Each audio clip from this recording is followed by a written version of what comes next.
ವೈಜ್ಞಾನಿಕ ಉಪಕರಣ ಯಾವುದೇ ಒಂದೇ ರೀತಿಯಾದ ಸರಮೂಲ ಅಥವಾ ಸಾಧನೆ ಸಂಕಲನೆ ಆಗಬಹುದು. ಇದನ್ನು ಯಾವಾಗಲೂ ಮಾದರಿಯ ಮೂಲಕ ನಿರ್ವಹಿಸಲಾಗುತ್ತದೆ. ವೈಜ್ಞಾನಿಕ ಉಪಕರಣವು ಪ್ರಯೋಗಾಲಯ ಸಂಜಾನೆಯ ಒಂದು ಭಾಗವಾಗಿದೆ.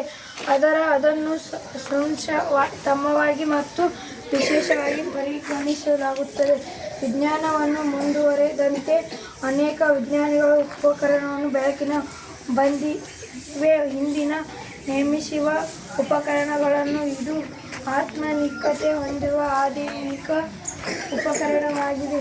ಇವುಗಳ ಆಧುನಿಕ ಉಪಕರಣಗಳೆಂದರೆ ಕರಗುವುದು. ವಿಜ್ಞಾನದಲ್ಲಿ ಅನೇಕ ಉಪಕರಣಗಳಿವೆ. ಅವುಗಳು ಒಂದೇ ಪರಿಚಯಿಸಲಾಗುತ್ತದೆ. ಸ್ಟೆಥೋಸ್ಕೋಪ್ ಇದನ್ನು ಮೆಡಿಕಲ್ ವಿಭಾಗದಲ್ಲಿ ಉಪಯೋಗಿಸುವ ಅತ್ಯಂತ ಪ್ರಸಿದ್ಧವಾದ ಉಪಕರಣವಾಗಿದೆ. ಉಷ್ಣಮಾಪಕವು ಒಂದು ಸಾಧನ ಸಂಕಲನೆ. ಇದು ತರತರಹದ ಸಾಮಗ್ರಿಗಳನ್ನು ಉಪಯೋಗಿಸಿಕೊಂಡಿದ್ದು ಉಷ್ಣ ಅಳೆಯುವುದು. ಸೂಕ್ಷ್ಮದರ್ಶನ ವಿಜ್ಞಾನವು ಸಣ್ಣ ವಸ್ತುಗಳನ್ನು ತನಿಖೆ ಮಾಡುವ ಉಪಕರಣ. ಸೂಕ್ಷ್ಮದರ್ಶನ ಎಂದು ಕರೆಯುತ್ತಾರೆ.